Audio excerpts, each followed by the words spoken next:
how to update the Starbucks app on Android. Hey everyone, welcome back to the channel.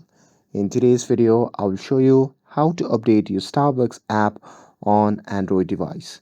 So now without further ado, let's get started. So first thing first, open the Google Play Store on your phone and make sure that you're logged in to your account.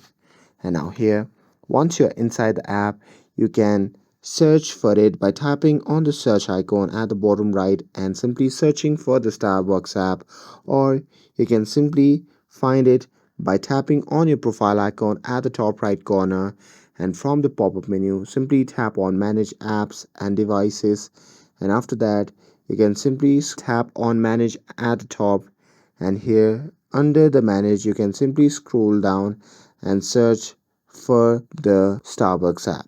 So here you can simply tap on the Starbucks app, and here you can check for any update button.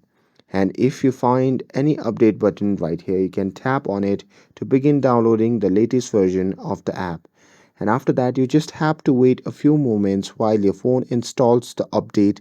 And once it's done, you just have to tap on the open button to launch it. And that's it. That's how you can update the Starbucks app on Android. With this, if you found this video helpful, then don't forget to like, share, and subscribe to get updated for more videos. Thanks for watching, and I'll see you in the next video.